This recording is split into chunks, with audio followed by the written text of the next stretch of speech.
Hello learners. आज के इस वीडियो में हम स्टार्टअप इंडिया स्कीम के एडवांटेजेस को जानेंगे।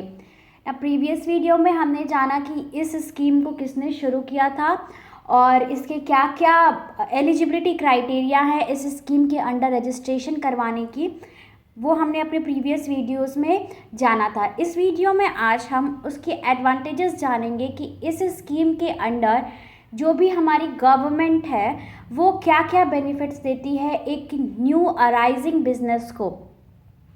अगर कोई बंदा कुछ किसी नई इनोवेशन के साथ, किसी नई खोज के साथ, किसी नए थॉट के साथ किसी तरह का कोई एंटरप्रेन्योरशिप स्टार्ट करना चाहता है और वो झिझकता है कि इतनी सारी फॉर्मेलिटीज़ है और इतने सारे लीगल एक्टिविटीज़ है, जिस कारण वो ये सब जानते हुए भी, एक नए थॉट होते हुए भी एक नया सेटअप नहीं शुरू कर सकता है, या फिर किसी को अगर फाइनेंशियल का प्रॉब्लम हो जाती है, पैसे की दिक्कत हो जाती है, कैपिटल नहीं अरेंज हो पाता है, तो अगर इन कारण से किसी बंदे के पास कोई प्रॉपर एक इनोवेटिव आइडिया है, एक यूनिक आइडिया है, बिल्कुल डिफरेंट आइडिया है, बट फिर भी वो अपना स्टार्टअप नहीं शुरू कर पा रहा है, तो इस स्कीम के अंडर उसको बहुत सारी एडवांटेजेस दी जाती है, जिसके हेल्प से या फिर जिसके थ्रू वो अपने स्टार्टअप को ईज़िली, बहुत ही ईज़िली शुरू कर सकता है।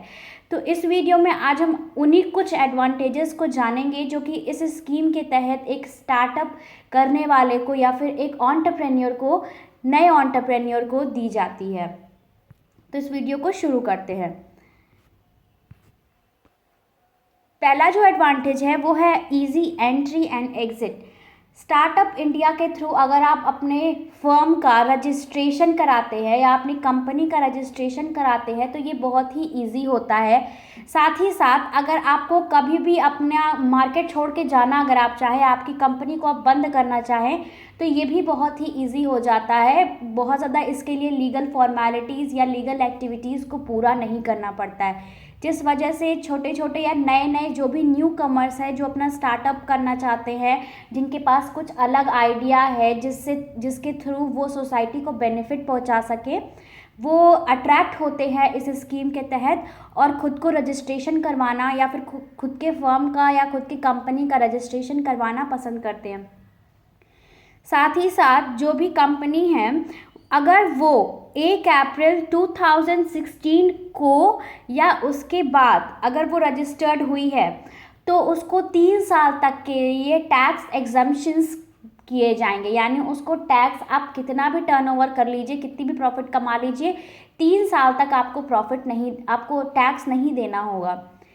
तो इसमें हमारा एक क्वेश्चन उठता है, तो वो 10 साल का क्या हुआ? पिछले एलिजिबिलिटी क्राइटेरिया में तो हमने देखा था कि कंपनी 10 साल से ज़्यादा पुरानी नहीं होनी चाहिए, तो अब इसमें ये डेट क्यों डाल दिया गया 1 अप्रैल 2016?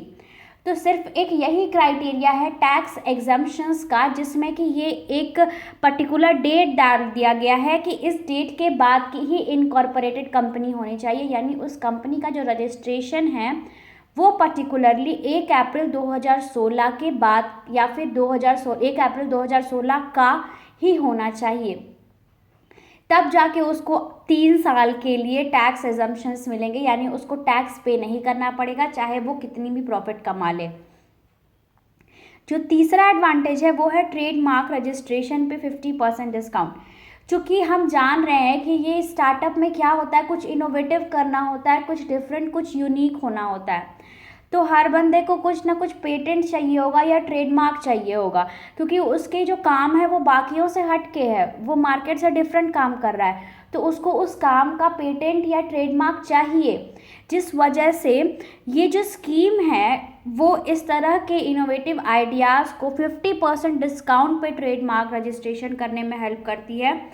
साथ ही साथ जो पेटेंट क्रिएशन होता है उस पर 80% रिबेट देती है, प्लस फास्ट ट्रैक, यानी कि बहुत ही ईजिली आपका पेटेंट क्रिएट हो जाता है, ज़्यादा आपको उसके लिए झंझट नहीं करना पड़ता है, बहुत ज़्यादा एक्टिविटीज़ नहीं करनी पड़ती है और आपकी बहुत ही ईजिली पेटेंट भी क्रिएट हो जाती है। साथ साथ अगर आप ट्रेडमार्क बनवाते हैं तो आपको ट्रेडमार्क पे भी 50% डिस्काउंट मिलता है। और जिसका हम लास्ट एडवांटेज जानेंगे वो है कि नो इंस्पेक्शन फॉर 3 ईयर्स। 3 साल तक आपके फर्म का किसी भी तरह का कोई भी इंस्पेक्शन नहीं होता है, यानी किसी भी तरह की कोई भी जांच पड़ताल नहीं होती है अनलेस एंड अनटिल आपकी कोई ऐसी एक्टिविटी पकड़ में आई हो जिस पे इंस्पेक्शन करना बहुत ही ज़रूरी हो गया हो। अगर उसकी जांच करनी बहुत ही ज़रूरी हो गई हो, कोई ऐसा सीरियस मैटर सामने आ गया हो, तभी आपकी उस न्यूली स्टार्टअप का इंस्पेक्शन होगा। अदरवाइज़ इस स्कीम के अंडर जितनी भी कंपनीज़ या जितने भी फर्म्स के रजिस्ट्रेशन होते हैं उनका 3 साल तक किसी भी तरह की उनसे कोई भी पूछताछ नहीं की जाती है। किसी भी तरह का कोई भी इंस्पेक्शन उन फर्म्स के साथ या उन कंपनीज़ के साथ नहीं किया जाता है जो कि स्टार्टअप इंडिया स्कीम के अंडर रजिस्टर्ड किए गए हुए हो। तो इस तरह से आज हमने स्टार्टअप इंडिया स्कीम के एडवांटेजेस को जाना। मेक श्योर आप इसकी एलिजिबिलिटी क्राइटेरिया और इसके बारे में भी जाने, जो कि मैंने अपनी प्रीवियस वीडियो में बताई है, जिसका लिंक आपको डिस्क्रिप्शन बॉक्स में मिल जाएगा, ताकि आपको इन एडवांटेजेस को समझने में और भी आप उनको बेहतर तरीके से समझ सके। So this is all for today. अगर आपको मेरी वीडियो पसंद आई हो तो प्लीज़ मेरे वीडियो को लाइक करना और प्लीज़ प्लीज़ प्लीज़ चैनल को सब्सक्राइब करना। Thank you.